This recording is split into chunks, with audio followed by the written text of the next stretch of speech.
Let's mic देश का मिजाज नॉर्थ ईस्ट। माइक देश का मिजाज और खबरें उत्तर पूर्व भारत से। असम नागालैंड सीमा पर गोलाघाट जिले के तेंगाटोल गांव में भारी सुरक्षा बल तैनात कर दिया गया है। विधायक बिस्वजीत फुकन ने लोगों को राहत का भरोसा दिया है। उन्होंने कहा कि शांति बहाल होगी और दोषियों को पकड़ा जाएगा। ग्रामीणों का आरोप है कि पहले से मिल रही धमकियों को प्रशासन ने नजरअंदाज किया है। आपको बता दें कि गुरुवार रात हिंसक हमले में 90 से ज्यादा घर जला दिए गए थे। हमलावरों ने आगजनी की, दस्तावेज और संपत्ति नष्ट कर दी। ग्रामीणों ने खेतों और नदियों में छिपकर जान बचाई थी। पश्चिम त्रिपुरा के नरसिंहगढ़ डिटेंशन कैंप से 10 बांग्लादेशी नाबालिगों के फरार होने की खबर सामने आई है। ये कैंप जुवेनाइल होम के पास है, जहां बांग्लादेशी और अन्य विदेशी कैदियों को प्रत्यर्पण से पहले रखा जाता है। पुलिस और सामाजिक कल्याण विभाग की सुरक्षा व्यवस्था के बावजूद ये नाबालिग शनिवार रात एक साथ भाग निकले, जिनका अब तक पता नहीं चला है। हाल में धर्मनगर सब जेल से 6 कैदियों के भागने के बाद ये दूसरा बड़ा मामला है। त्रिपुरा के अगरतला में सीआरपीएफ की 124वीं बटालियन ने स्वच्छता और सामाजिक कल्याण के लिए कई कार्यक्रम किए। सबसे पहले स्वस्थ नारी सशक्त परिवार अभियान के तहत ग्रुप सेंटर अगरतला में रक्तदान शिविर लगाया गया, जिसमें जवानों ने उत्साह से रक्तदान किया। इसके बाद सल्बगन में महिलाओं और बच्चों के लिए स्वास्थ्य, पोषण और स्वच्छता पर जागरूकता सत्र हुआ। यहीं ऑक्सीजोन पार्क में स्वच्छता अभियान के तहत प्लास्टिक कचरा हटाया गया। फिर कोला बागान के काली मंदिर में एक दिन एक घंटा एक साथ थीम पर सफाई की गई।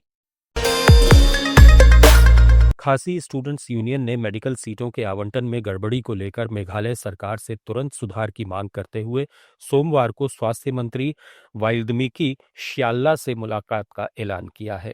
यूनियन ने कहा कि एमबीबीएस, डेंटल, फिजियोथेरेपी और अन्य कोर्स की सीटों के लिए स्टैंडर्ड ऑपरेटिंग प्रोसीजर रद्द किया जाए, क्योंकि ये 1972 के राज्य आरक्षण नीति के खिलाफ है। यूनियन ने एससी श्रेणी हटाने की भी मांग की, जो मेघालय में लागू नहीं है।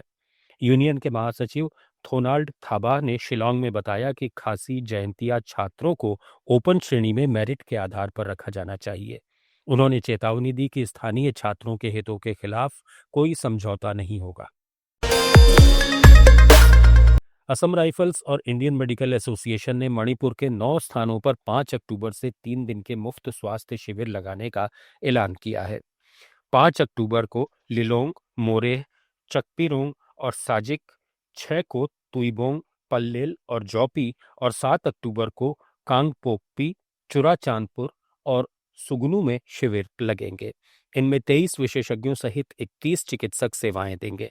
असम राइफल्स और एसोसिएशन ने स्थानीय लोगों से इस मुफ्त सेवा का लाभ उठाने की अपील की है।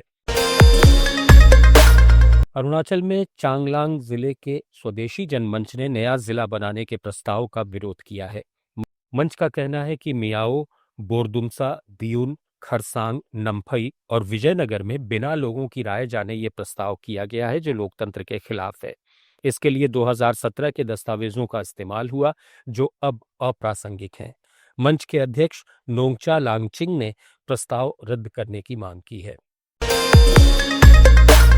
मिजोरम के मुख्यमंत्री लालदू होमा ने यंग मिजो एसोसिएशन की तारीफ करते हुए मिजो समुदाय को एकजुट करने और सांस्कृतिक विरासत संरक्षित करने वाली प्रमुख संस्था बताया है। सरचिप जिले में एसोसिएशन की बुआन पुई शाखा के स्वर्ण जयंती समारोह में उन्होंने युवाओं से निस्वार्थ सेवा, बुजुर्गों का सम्मान और जरूरतमंदों की मदद करने की अपील की। उन्होंने कहा कि संगठन को भाषा, संगीत, पारंपरिक शिल्प और ऐतिहासिक स्थलों के संरक्षण में अहम भूमिका निभानी चाहिए, वरना सामाजिक मूल्यों की उपेक्षा से मिजो समुदाय कमजोर हो सकता है। नागालैंड के चाकरोमा पब्लिक ऑर्गेनाइजेशन और पब्लिक सुमी होहो ने पुलिस कांस्टेबल भर्ती में चुमो, कैदिमा और न्यूलैंड जिलों के लिए भेदभावपूर्ण पोस्टिंग देने का विरोध किया है। मुख्यमंत्री को लिखे पत्र में उन्होंने कहा कि दोनों जिलों को सामान्य श्रेणी में रखकर उनकी स्वायत्तता और युवाओं के रोजगार अवसरों को नजरअंदाज किया गया। न्यूलैंड जिला जीबी एसोसिएशन ने भी इसे अनुचित बताकर अलग आवंटन की मांग की। आप सुन रहे थे let's mic more than radio. Follow कीजिए हमें हमारे